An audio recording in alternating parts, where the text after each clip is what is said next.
I would like to present to you an interesting case of a 71-year-old female who was referred to an endocrinologist for unintentional 15-pound weight gain. Despite good diet and exercise, her exercise regime consisted of swimming twice a week for an hour and weight training 3 times a week, and she was still not able to lose weight. She also complained of fatigue, and she was newly diagnosed with impaired fasting glucose and osteopenia. Her physical examination showed more of central obesity, and other pertinent findings were mild lower extremity edema, mild rounding of face, bruising, and thinning of her skin, which was easily missed on previous visits to her physician, given how subtle the presentation of these symptoms were. Given all these findings, further workup was done. Initial laboratory showed a cortisol level post dexamethasone suppression test of 3.7. Normal is less than 1.8, and to call it Cushing's, it should be more than 5. ACTH was suppressed at 2.3, and her 24-hour urinary free cortisol was within normal limits, but more towards the upper limit of normal. So there was some kind of autonomous cortisol secretion happening. Her hemoglobin A1C was suggestive of prediabetes, and her lipid panels were deranged with an LDL of 191.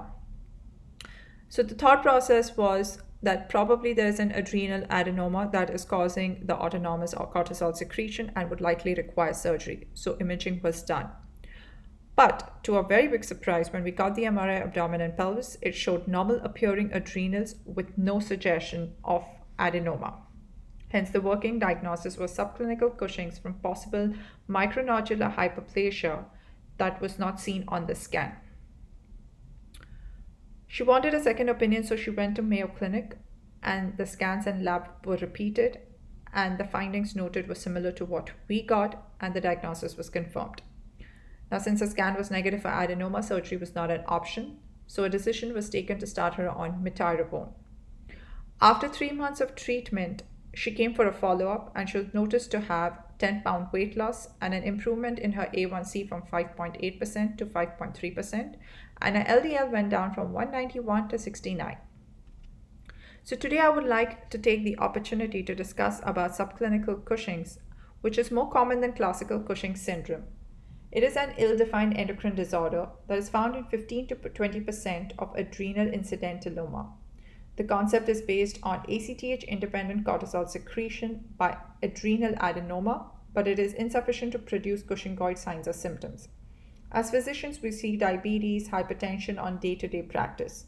So if we encounter someone with worsening metabolic and lipid panel, unexplained weight gain, despite having an adequate lifestyle and pharmacological management, and the etiology is not clear, it should prompt further workup, and subclinical Cushing's should be a part of our differential diagnosis, because studies have shown that there is a high prevalence of metabolic syndrome, hypertension, and bone disease in people with subclinical Cushing's. Hence, this needs to be treated, and we now have treatment options available, especially for diabetics.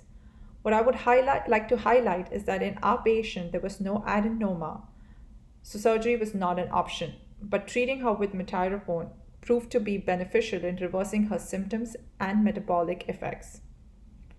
So the main focus here is that subclinical Cushing's has a deleterious effect because of the autonomous cortisol secretion on metabolism.